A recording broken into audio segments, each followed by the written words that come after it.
G'day, it's Jerry here. This is going to be a quick video. I just wanted to show you some gadgets I bought off AliExpress because I'm about to do a video to do with a treadmill that I have at home that is overheating, and I needed a solution to be able to monitor the temperature of an electric motor.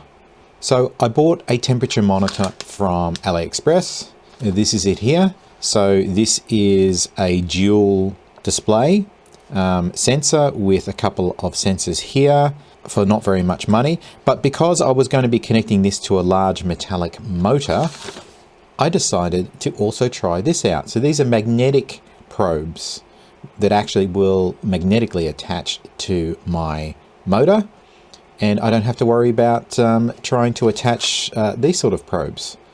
So I thought I would just unbox this today and show you it, and yeah, you might find a use for this yourself. I'll just go over this. So it's dual temperature monitoring. The input voltage to drive the monitor is actually between 4 and 30 volts, so you can basically use whatever power supply you can get. It's using a 10K resistance with a 1% tolerance, and can measure voltages between 50 and 120 degrees Celsius. So that sounds good.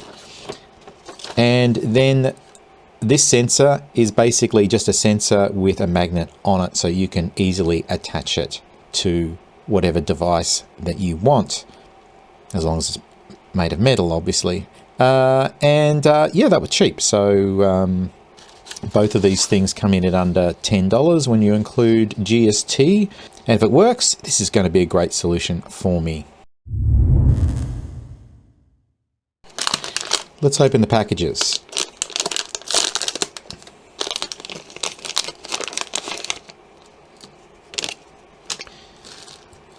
This is the monitor here. It's a neat little package. It's got these little lugs here on the side, which means that you can mount them into some form of display if you want to.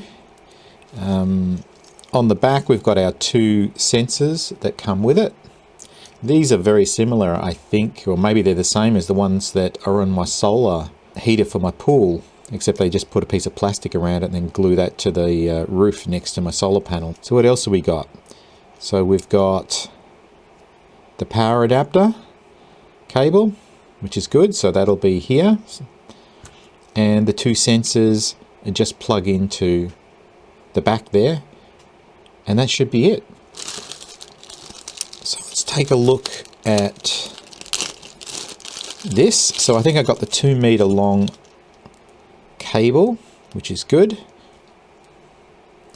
And I just wanted to make sure that I got the same connector so that I could swap it out with this, and I have. I'll put links to these things in the description. So does it stick? How well does it stick? Let me find something metallic. So we've got ourselves a spanner here, and let's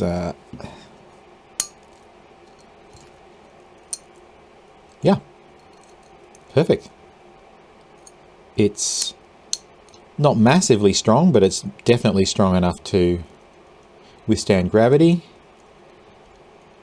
and a bit of vibration. You know, you could probably all put that on a car engine or something like that and it would be fine too. Okay, great.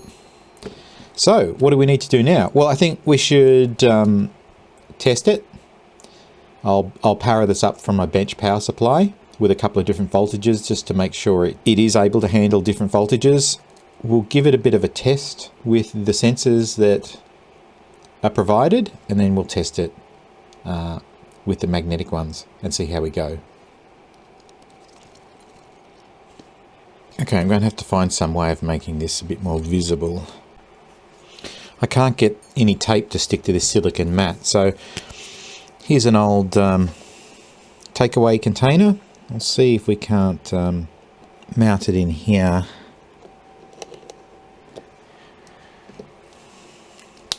Just quickly, this is just for the video.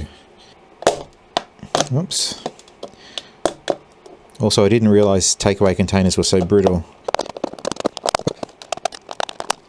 Well, that's not great, but we'll see if it does the job.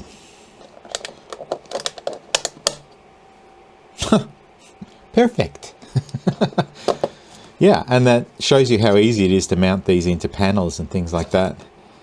So that's good. All right, so let's get back to this. We need to plug in our power.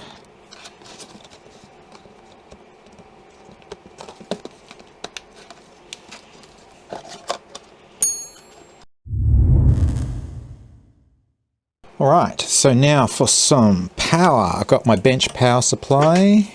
Okay, so power supply set to 4 volts. There we go. So the blue one, it actually gives you the voltage as well. So 4.1 volts. So the blue one isn't coming out as well on the camera as the green one. And in real life, it's probably not as bright. I might just turn the voltage up and we'll see what happens. Yeah, so now we're at almost 7 volts.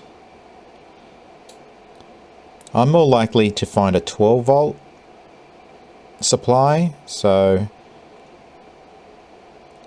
I'll turn that up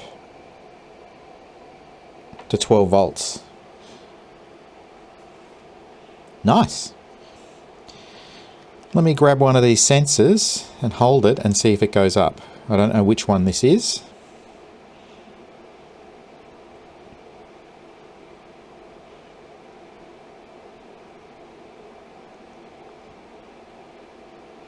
So I'm guessing it's the green one. So what I might do is I might get my hot air gun and blast the sensors with hot air and we should see it going up. Okay, I've set my hot air gun to a maximum of 100 degrees. Apparently these sensors can go up to 120. I'm not going to do it that much. Let's just see what happens if we apply a bit of heat to the sensor.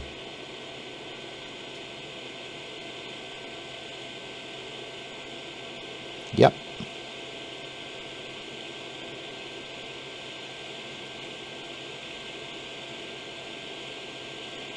So that one works.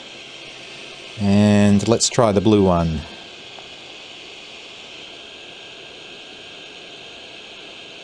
Yep, and that works perfectly fine as well. The only annoying thing is it constantly switching to the voltage. I guess that's a good thing, but I don't think there's anything adjustable on it. I guess that's the only negative I can see to that, is it's constantly swapping back to the voltage. So I just wanted to quickly show you this temperature sensor in use. So it's essentially a resistor that decreases actually in resistance when it gets heated up. So it's sitting at around about 10K. And if I heat that, the resistance should go down. So if I'll just hold it in my hand, it starts to go down. And so you can calculate how hot something is by the resistance that's in there, which means you don't actually have to use the little display that I bought. You could use anything, an Arduino, a Raspberry Pi, a computer, if you wanted to use one of these sensors yourself in a project. Cool. All right, well, let's try out these magnetic ones because these are the ones that I want to use. I've got my magnetic sensors hooked up and let's just try the same test with this.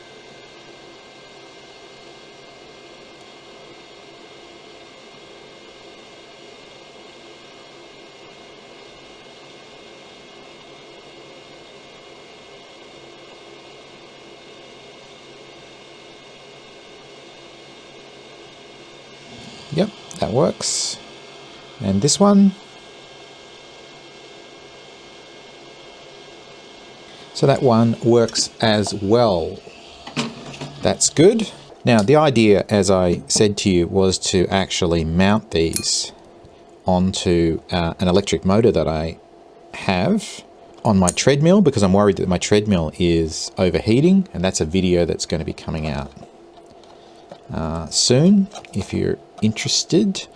in seeing a practical application of this. So this is really what's going to happen is I'm going to attach one of the magnets to one part of the motor and the other to the other side, and then I want to be able to monitor the temperature while I'm on my treadmill. So I've let this cool down a little bit. So what are we at? We're at about 23 degrees. The room is about 20 degrees. So that's about right. So I've put a larger nozzle on this and we're just going to apply some heat to this spanner and just make sure that they both heat up relatively in unison. Can't get it perfect, of course. So I guess what would make more sense is if we put them in the same spot.